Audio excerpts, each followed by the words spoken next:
మాలతి మాలతి తలపేసేమ్మా. ఆగు. ఎవరినైనా హత్య చేసి వస్తున్నావా? అలా అనుకునే బావగా నన్ను కాల్చారమ్మా. నిజం నీకు చెప్పేద్దామని వచ్చాను. ఏమిటి నాకు చెప్పేది? ఒక హంతకుడికి ఆశ్రయం ఇవ్వటానికి నేను మామూలు మనిషిని కాదు, ఒక పోలీస్ ఆఫీసర్ భార్యని. శభాష్, చాలా బాగా మాట్లాడావమ్మా. గాయపడి రక్తసిక్తమైన శరీరంతో తోడబుట్టిన వాడి ఇంటికి వస్తే ఆ గాయం ఎలా అయిందన్నయ్యా అని అడగకుండా ఎవరినైనా చంపొచ్చావా అని అడిగేవే. అప్పుడే నీ గొప్పతనం చెల్లెల చరిత్రలోకి ఎక్కిపోయిందమ్మా. ఆగు. Hands up.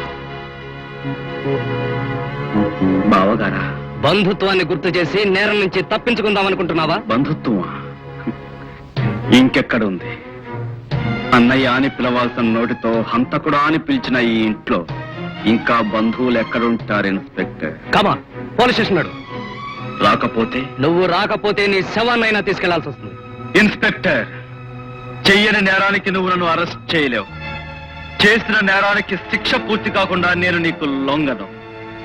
నేను చేసిన నేరం మూలంగా ఒక చెల్లెలు తాళిబొట్టుకు దూరమై అనాథైపోయింది. ఆమె మెడలో 3 ముళ్ళు పడకుండా ఈ చేతులకు సంకెళ్ళు పడవు. తప్పుకో. నేరస్తుల్ని ఎదుర్కొనేవాడినే కానీ భయపడి తప్పుకునేవాడిని కాదు. దారి విడు. నీకు మిగిలింది ఒకటే దారి, అది జైలు దారి. అయితే నీ అడ్డు తొలగించుకునే నేను రహదారిలో వెళ్ళిపోతాను. అసంభవం. నేను వెళ్ళటం కాదు, నువ్వు ఆపటం అసంభవం. అను